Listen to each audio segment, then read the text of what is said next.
Welcome to week 2 of the Home Water Safety Program. Hi all, it's Mitchell from the Melbourne City Bards. Before we start, we just wanted to let you know that this video is not certified and is a guide on the emergency response steps and how to perform CPR. If you want to complete your CPR course to receive a qualification, you should contact the various registered training organisations. We also advise parents that you should watch the video with your children to help with the activities. Enjoy. This week we'll be going through emergency response and cardiopulmonary resuscitation. CPR stands for cardiopulmonary resuscitation. It is the actions required to keep the casualty alive after their breathing and/or heartbeat has stopped. The aim is to preserve or restore life. The doctor's ABCD stands for danger, response, send for help, airways, breathing, compressions, and defibrillation. Below are some situations which would require you to follow the emergency response steps. They could have drowned, choked, be having a heart attack, suffered smoke inhalation, electric shock, or a knock to the head. When referring to danger, make sure there aren't any further hazards that could harm you, the casualty, or bystanders. Before moving to help the casualty, use your 5 senses to check for all dangers. They are listen, look, smell, touch, and taste. You might not be able to physically touch or taste some dangers. However, you need to make a judgment on whether you think it might have injured that person and might be a risk to you. For example, you might not touch broken glass, as you know it could cut you and then put you at risk. Dangers could include the following: a scary dog bark, which could mean that there's a dog in the area, fires, gases or other chemicals, broken glass, and poisonous powders. These are just some dangers you could come across, and each new scene could bring new dangers. In this situation, I'm using my 5 senses to check the dangers that I could come across. For example, there is an extension cord and some scissors. Before I touch the extension cord, I want to make sure that the power is turned off so that no electricity is running through it, and then move it out of the way so I can't trip over it. I will then use my shoes to move the scissors out of the way so I can't fall back and cut myself. Once I have removed all the dangers from the situation, I will now check to see if the casualty is conscious. Using the acronym COWS will help me determine whether the casualty is conscious or unconscious. C stands for can you hear me? O is for open your eyes, W is for what's your name, and S is for squeeze my hand. If the person is conscious, they might be able to groan, make body movements, move their eyes. If you do get a response, you should make them feel comfortable until help arrives. If they don't respond, you need to send for help. Can you hear me? Can you hear me? Open your eyes. Open your eyes. What's your name? What's your name? Squeeze my hands. Squeeze my hands. Sending for help early is extremely important to ensuring medical professionals can arrive quickly so the casualty's chances of survival increases.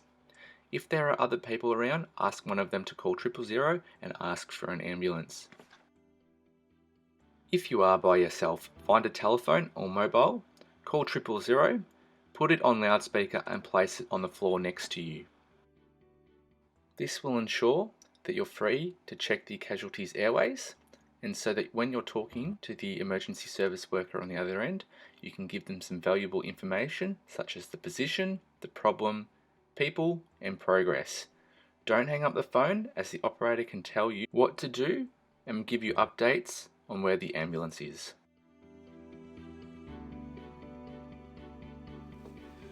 Go get help! If there were bystanders around, you would ask one of them to call 000. However, as there aren't any bystanders, I've had to call 000 myself.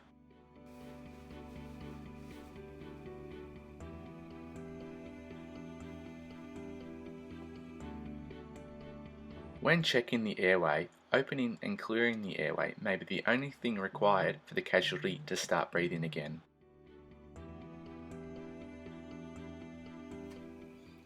To check if the airway is clear, place one hand on the forehead, then with the other hand grip the chin and carefully tilt the head back.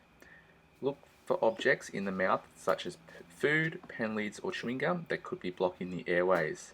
If there are, remove the objects by placing the casualty in the recovery position. This will allow you to use your hand or gravity to remove the objects from the airways.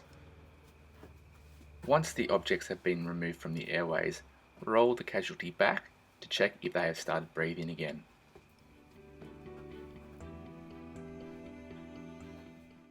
To check if the casualty has started breathing, lean over and place an ear to the person's mouth and hand on their chest. Look and feel for breathing movements in the chest area. Listen and feel for the air leaving the mouth and nose.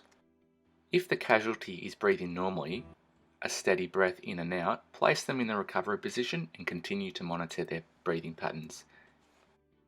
If the casualty is not breathing properly, for instance gasping for air or not breathing at all, you will need to start the compression.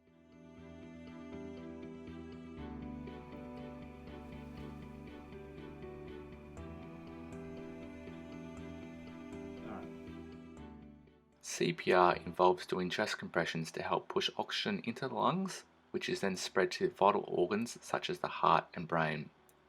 Compressions require you to push down 1/3 of the casualty's chest. The depth you push down will be different from person to person, and the strength required will change depending on if the casualty is an adult, child, or baby.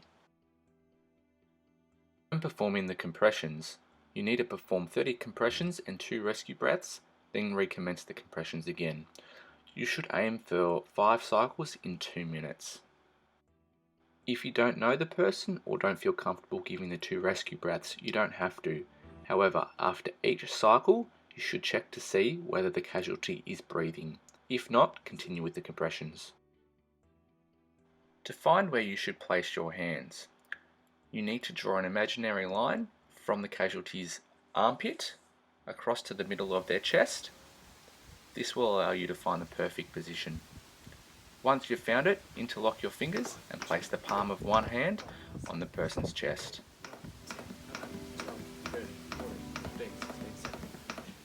When administering the rescue breaths, you need to make sure that the oxygen is reaching the lungs. After each breath, look towards their chest to make sure that their chest is rising and falling. If it's not, it may mean that there is another blockage. Continue with the compressions as the blockage might be dislodged and sent into the stomach or into the lungs.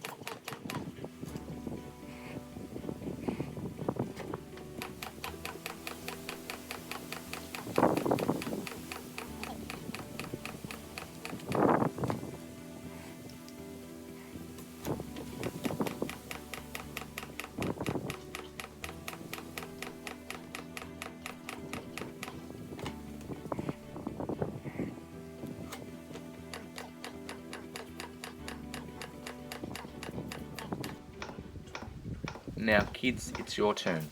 I want you to go find a pillow that you can practice the compressions on. Once you've found it, place the pillow on the ground, find the middle of the pillow and start your compressions. If you remember the song Baby Shark, that is the perfect rhythm to perform the compressions.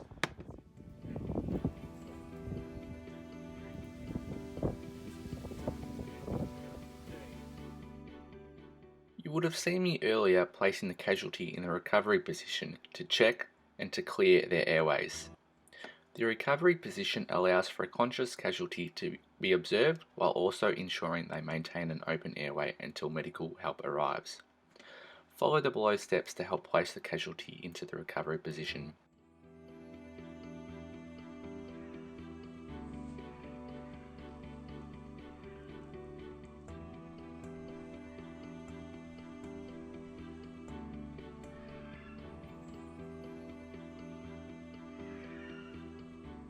Place the arm closest to you across the casualty's chest at a right angle.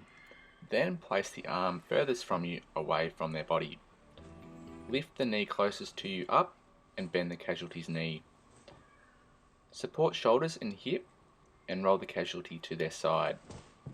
Place the bent knee across the other leg, maintaining the bent position, and secure the arm underneath the casualty's neck to support an open airway. Ensure the casualty has correct head tilt before opening the airway. Defibrillation is a process where the defibrillator sends an electrical shock to the heart to stop any irregular heartbeat to return the heart to a regular heartbeat. You can find defibrillators around most shopping centres and sporting areas such as the MCG. The defibrillator must be able to detect a heartbeat in order to deliver a shock to the casualty.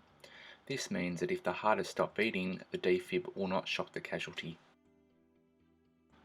Automated external defibrillators need to be visible to the public so that in an emergency where one is needed, they are easy to locate. If you haven't used one before, don't worry, as it will explain what you need to do once you turn it on. Great work, everyone. Now, these are 5 tips that I want you to remember from today's videos. Number 1, in an emergency response situation, the most important person is yourself. If you come across any dangers at any stage, stop what you are doing, remove yourself from the situation until it is safe to return, otherwise you might be the one needing help. 2, using cows to check for a response. Checking whether a person is conscious or not before you move on to their airways or breathing is important, as they might be in a deep sleep or lying down. Once you check their breathing, remember to listen, feel, watch to determine if they're breathing normally. 3, send for help by calling 000, otherwise help won't arrive. If you don't send for help, the emergency services won't arrive to help take over. Number 4, 30 compressions and 2 rescue breaths. Number 5, compress the chest 1/3 of the casualty's body. Otherwise, you won't be getting the oxygen into their lungs to spread to the heart and brain. Alright, now next week we'll be moving on to how to correctly fit a life jacket and our safe entries and exits. I hope you all can join us. Take care.